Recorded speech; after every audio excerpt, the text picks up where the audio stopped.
20 सूत्री कार्यक्रम क्रियान्वयन एवं समन्वय समिति के उपाध्यक्ष कैबिनेट मंत्री डॉक्टर चंद्रभान ने आज हनुमानगढ़ का दौरा किया, जहां उन्होंने जिला कलेक्ट्रेट में एक मीटिंग ली। मीटिंग में जनप्रतिनिधि व जिला प्रशासनिक अधिकारी मौजूद रहे, जहां उन्होंने सभी विभागों से प्रगति रिपोर्ट ली, उनको आवश्यक दिशा निर्देश भी दिए। चंद्रभान कुछ मामलों में खफा भी दिखे, उन्होंने अधिकारियों को लताड़ भी लगाई।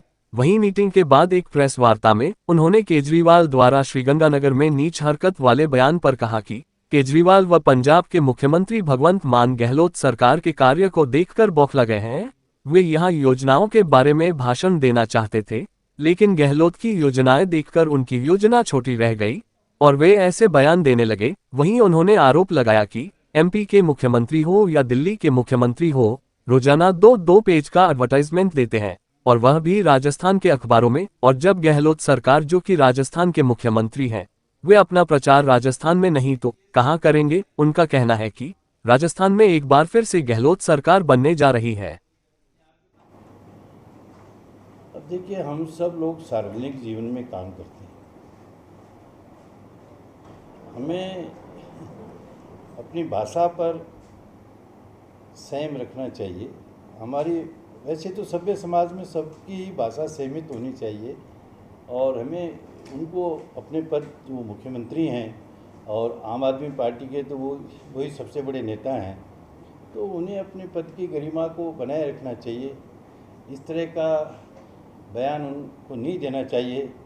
मेरा ये मानना है कि ये चाहे मान साहब हों पंजाब में, या आपके ये हों, जैसे केजरीवाल जी हों, मोदी जी हों, या ये दूसरे नेता हों, ये राजस्थान सरकार की ये जो जन कल्याण की जो शानदार योजनाएं हैं और इनका जो जनता में असर आ रहा है, ये उससे परेशान है। और ये इनका जो इस तरह का जो एक हल्का बयान उन्होंने दिया है, वो खींच करके दिया है, जो उनको नहीं देना चाहिए, उनको शोभा नहीं देता।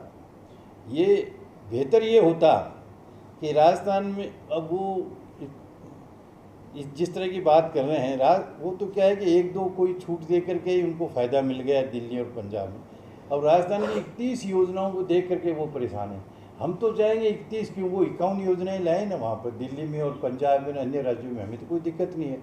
और फिर ये जो बात कहते हैं कि भाई ये जो लॉलीपॉप है, इस तरह की बातें करते हैं, फ्री की गिफ्ट है।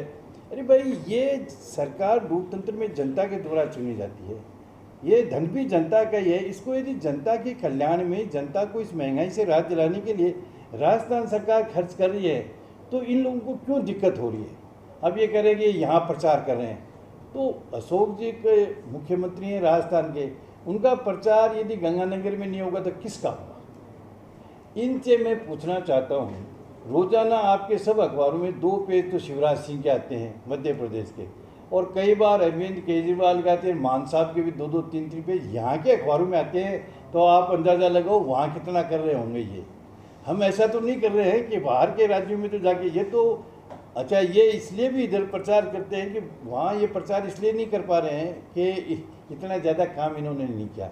और इसीलिए मैं कह रहा हूँ कि ये सब योजनाओं को देख करके ये केजरीवाल जी के, मान साहब के हाथ पैर फूल गए कि नहीं तो वो इन योजनाओं पर ही भाषण देने वाले थे कि हम ये छूट देंगे, ये छूट देंगे। लेकिन इतनी बड़ी छूट देख कर उन्होंने सोचा कि हमारी छूट तो बहुत छोटी है, इसलिए उन्होंने अपना भाषण ही बदल दिया। ऐसा नहीं करना चाहिए। ये जो आप कह रहे हैं, ये जो जिला अध्यक्ष और ब्लॉक अध्यक्ष तो बन गए, जिला अध्यक्ष भी जल्द बन जाएगा। अब ये जो कांग्रेस पार्टी जो है, ये एक मास बेस्ड पार्टी